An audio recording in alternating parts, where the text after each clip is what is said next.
അട്ടപ്പാടി അബ്ബണ്ണൂരിൽ പാറയിടുക്കിൽ കുടുങ്ങി കുട്ടിയാന. അമ്മയാനയുടെ വരവും കാത്ത് വനപാലകർ. രക്ഷപ്പെടുത്തി വനംവകുപ്പുകാർ.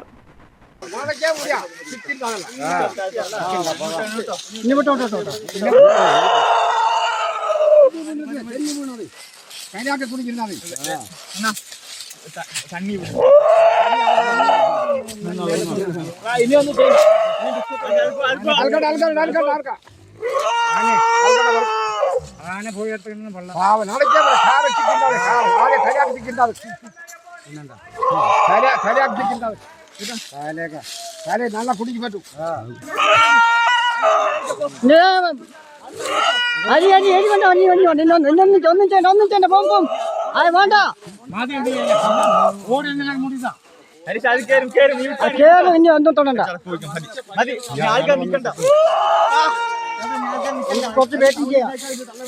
നമുക്ക് കുറച്ച് വെയിറ്റിംഗ് ചെയ്യാം.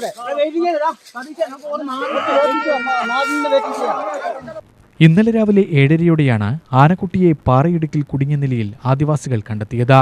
അമ്മയാനയ്ക്കായി വൈകുന്നേരം വരെ കാത്തിരുന്നെങ്കിലും അമ്മയാന എത്തിയില്ല. 2.5 വയസ്സുള്ള കുട്ടിയാനയാണ് അബദ്ധത്തിൽ പാറക്കെട്ടിൽ കുടുങ്ങിയത്. അമ്മയിൽ നിന്നും പിരിഞ്ഞു നടന്നതാകാം കുട്ടിയാന കുടുക്കിൽപ്പെടാനിടയാക്കിയതെന്നാണ് കരുതുന്നത്. അമ്മയാന ഒപ്പമുണ്ടായിരുന്നെങ്കിൽ അത് അവിടെ തന്നെ നിലയുറപ്പിച്ചേനെയെന്ന് വനപാലകർ പറയുന്നു. Attappadi forest range officer N. സഫീറിന്റെ നേതൃത്വത്തിലാണ് ആനക്കുട്ടിയെ രക്ഷപ്പെടുത്തിയത്. വനപാലകരുടെ സംരക്ഷണത്തിലാണ് കുട്ടിയാന ഇപ്പോൾ. UTV news, Palakkad.